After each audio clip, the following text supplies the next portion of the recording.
Good day po sir, ako po si Britilier. And I am Mark Angelo Aguila.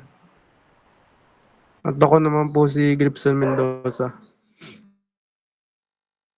So ngayon po isi-present po namin yung ginawa po namin simple program which is simple bank withdrawal and deposit simulation using Java OOP concepts.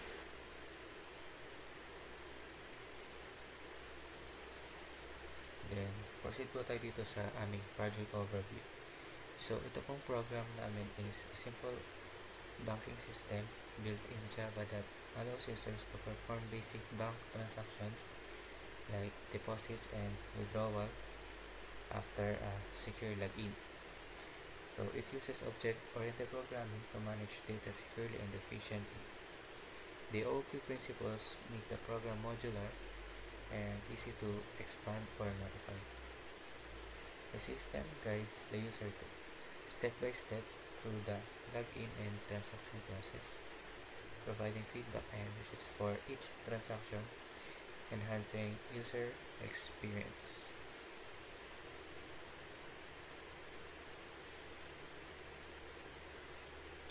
So, for our key features, ito pong program namin is if meron po itong login validation to ensure po yung user lang po yung uh, makaka-access po uh,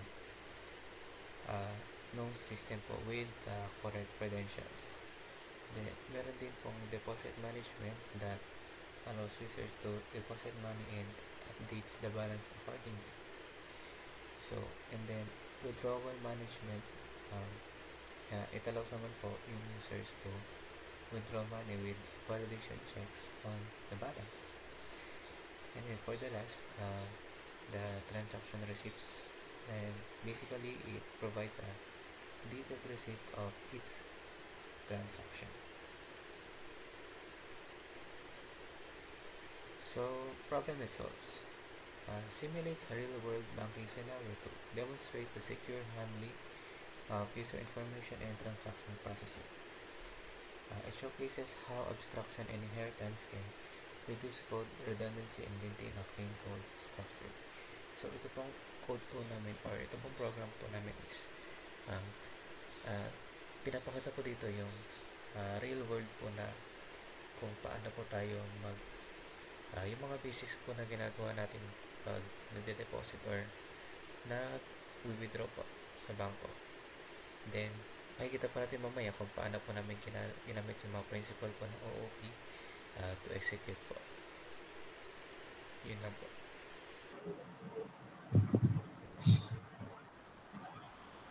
So for class structure and code snippet po. So banking system Aguila is a abstract class. This class acts as a blueprint for other classes. It contains the abstract method display info Jello that must be implemented by subclasses. The, ab- the abstract class enforces that any class inheriting from it will be specific method demonstrating abstractions. So, ito pong banking system Aguila natin na class is siya po yung nagre-represent ng abstractions natin. Ito pong class nito is nagko-contains ng display method Jello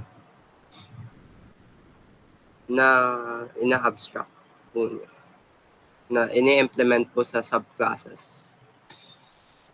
So, info system Jello or subclass po inherits from banking system Aguila and implements the abstract method, handles user login validation and display basic user banking information like balance and user details, uses encapsulation by storing user credentials or yung user na Jello, user pad Jello, and current balance funds Jello as private fields. So, Ito pong system Jello natin is nagko-contains po ng ating user login and ng iba pang details ng banking system ng user. Like, yung ano po nila, mga kung ano po yung laman ng kanilang bank or kung gaano na lang po kadami yung pwede lang i-withdraw. So, info system Jello naman po is also a subclass inherits from info system Jello and implements to the interfaces with Van and Deposon. Banquet Van contains method for both demon dep- depositing and withdrawing funds. It demonstrates polymorphism by overriding methods from interface to provide specific behavior for deposits and withdrawals. So, yun. Then, ito mo ng banking system Agila is yung abstract class. With one, defines the behavior for withdrawals with the method display ban. Then, deposan defines the behavior of deposits with the method display deposons. Then, for object creation and method invocation po, step-by-step execution. So, yung una po natin is user login validation. The info system Jello class object is created using the constructor with user credentials. The display info Jello method checks the input against predefined credentials. So, ito po is yung nagko-confirm dun sa credentials na inilalagay ng user kung tama po ba bago po sila mag-proceed sa iba pang process ng ating banking system.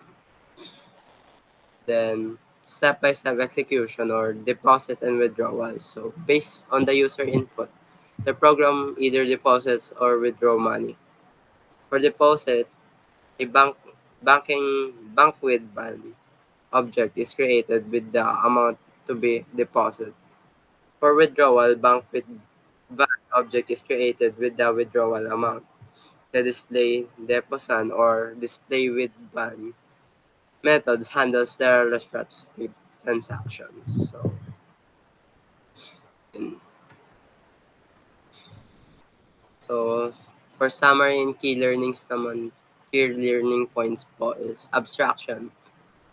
Demonstrate through the banking system Agila, abstract class and interface with Van and Deposan, hiding complex logic and enforcing standard for subclasses. Encapsulation is field like user not Jello, user Pagello and Punch Jello are encapsulated with classes with methods controlling how data is accessed or modified. So for inheritance, used effectively by having InfoSystem Jello extended to Banking System Agila and Banquet Van extended to InfoSystem Jello, showing how child classes can inherit behavior and attributes. Polymorphism achieved by implementing interfaces and method overriding, allowing object to take multiple forms based on the base the interface and they implement. So,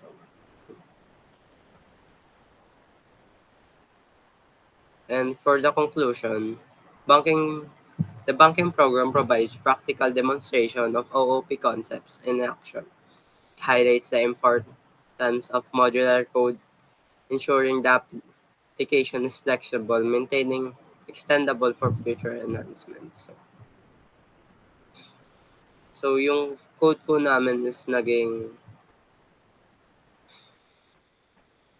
naging modular po yung code for using the 4 pillars of OOP. Naitago po namin yung process by abstractions. Then, naging easier po siyang i-implement gamit ng polymorphism. Kaya po niyang pag-morph into the specific transaction that the user wants in the banking system. So, yun lang.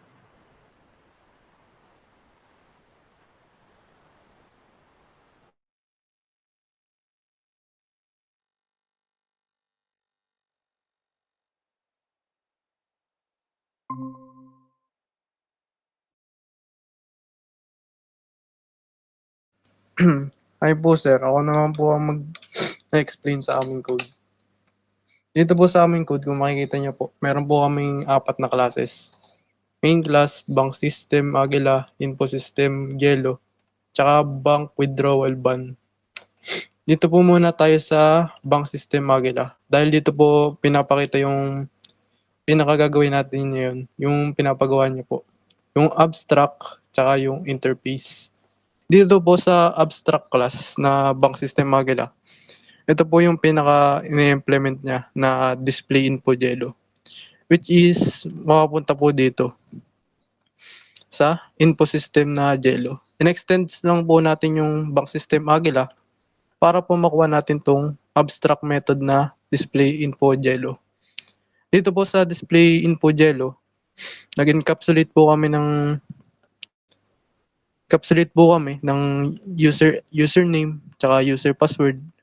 Tapos po naglagay lang po ako ng constructor para po makuha nung user yung kanyang hinihingi na username tsaka user password. Tapos dito naman po tayo sa overriding na ng display info. In-override po natin yung pinaka-display info na dito po. Unang-una po dito po nag-condition po muna tayo na define. Dito po, pabalik po muna tayo dito sa main method. Dito po sa main, nung nakasulat na po dito sa comment yung mga define na username, define po na password, tsaka po yung define balance. Siyempre po, pag pupunta po tayo sa bangko, maghuhulog po muna tayo ng pera para po ma-access natin yung ating bangko. Tapos siyempre po yung password tsaka username ng bank. Tapos dito po muna sa main, siyempre po, hihingi po yung program ng username nyo tsaka password. Tapos dito po sa info system Yellow na instantiation, mapupunta lang po yan dito. Kung check niya kung tama ba, kung testing equal sa testing o equal sa testing 1, 2, 3. Tapos dito naman po kung mali yung testing na username, magpi-print po wrong username. So dito naman po sa baba, pag mali po yung password na testing 103, lalagay po wrong password. So dito naman po yung kung mali yung dalawa, lalabas po na wrong username and password. Sa lahat po na to merong while. Meron pong while na parang method. So yun. Ito po, itong while na implementation. Habang hindi pa po natama yung user na tamang password tsaka tamang username at password, magta-try again po siya na magta-try again para po ganito ang mangyayari. Ito po. Kunyari po, mamali po yung first username, kunyari po ay Sala. Kunyari, small letter. Tapos, tama yung password. Lalabas po yung wrong username. Hanggang po makuha niya na yung tama. Kunyari po, tama na po yung lagay mo password. Ay na username, tapos password.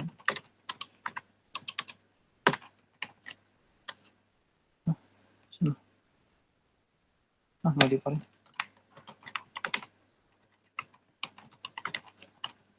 Ayan po. Automatic po nalalabas yung bank information nyo. Ito po yung define na. Dahil ito po yung pinaka-information na ginagawa niyo yung credit card or yung bank account niyo. Ito po yung full name ng user, tsaka yung define na balance.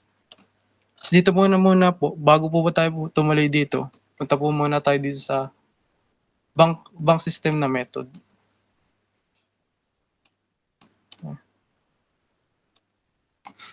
Dito naman po, sa dalawa, sa interface, another type of abstraction, yung interface, tapos interface ulit, dalawa.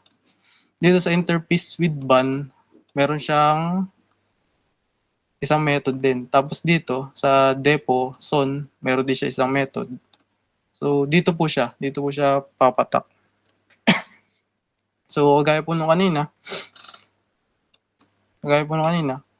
dito po, medyo kakaiba yung ginawa namin dahil po, in-extend na po dito sa input system na Jello at nag-implement pa po ng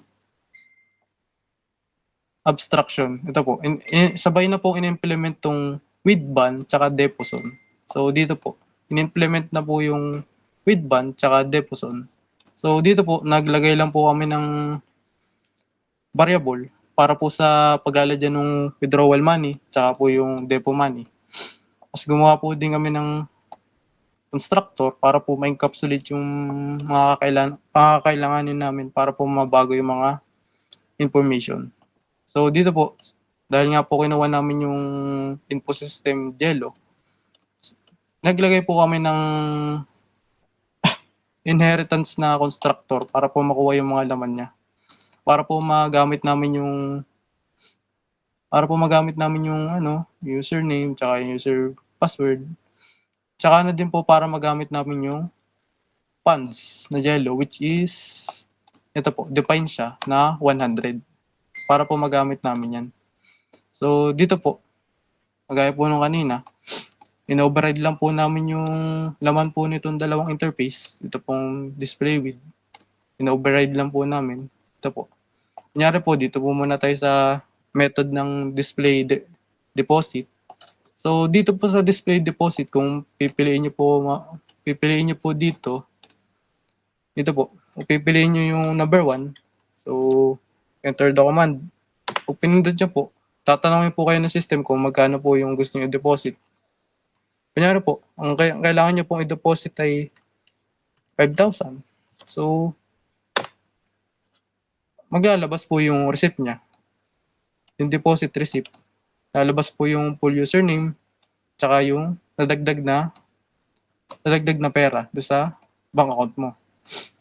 So yun po. So, dito naman po sa baba, another if statement po dito sa deposit. Tatanungin po kayo ng program kung gusto niyo bumalik. Gusto niyo bumalik sa unang program, ito. Tatanungin kayo kung gusto niyo bumalik dito sa do you want to deposit or do you want to withdraw.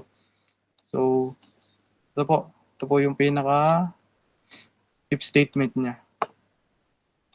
So, kunyari po, nag-yes po tayo, nag-press 1 po tayo, yes. So, tatanungin ulit tayo. Ngayon naman, gusto natin mag-withdraw kasi nakapag-deposit na tayo. Withdraw tayo. Kunyari, ang withdrawin natin ay 3,000. So, lalabas po dito yung withdrawal receipt. Yung full name, yung current balance na, which is 2,100 kasi nabawas na ng 3,000. So, yun po yung pinaka in-override namin sa display deposit zone. So, dito naman tayo sa display withdrawal ban. So, dito po sa display withdrawal ban, medyo kakaiba po siya kasi. Pakapakita ko po. So, kunyari po, dito tayo pupunta sa do you want to withdraw? Press 2. Kunyari, dito sa withdraw, nindot mo, tapos, kunyari, lumagpas ka sa initial balance mo. Kunyari, di ba, gagawa mo lang ng bank account, tapos gusto mo withdraw, nalagpas sa defined balance mo. ganito ang mangyayari. Kunyari, 101. Gusto mo mag-withdraw ng 101. So, para makita natin yung buong proseso, piprint natin yung receipt. So, pagka-print ng receipt, ang lalabas dyan, invalid withdrawal, not enough, balance. Tapos, lalabas po yung withdrawal receipt nyo, which is yung current balance nyo na 100, tsaka yung full name ng user. Kaya po, invalid withdrawal kasi mas sobra po yung gusto nyo i-withdraw sa current balance nyo. So, yun naman po. Kunyari naman po, gusto niya kagad mag-withdraw. Gusto niya kagad mag-withdraw, pero kunyari, pamasahe lang. Kunyari, 50. So, print natin yung receipt ulit para makita natin yung process. So, yun. Pumasok siya doon sa initial balance. Yun. Ito na yung current balance mo, tapos yung withdraw mong pera na 50. So, paano ba nangyari yun? Punta tayo dito sa display withdrawal ban. Dito yung if statement, kung yung with money mo is greater than sa funds na Jello, which is nakadefine dito sa info system Jello na 100 lang. So, lalabas dyan ay not enough balance. Tapos tatanungin kung receipt, tapos hindi receipt. Tapos dito naman sa else if, kung tama yung hinihingi mong value na hindi sobra doon sa funds na define. Ito. Ayun, kaya maigi siyang method sa withdrawal method kasi mas madali niya na-implement yung abstraction. Ito, interface. Kaya ayun, ang daming nagamit na system, polymorphism, overriding, tapos inheritance. So, ayun lang po para sa code.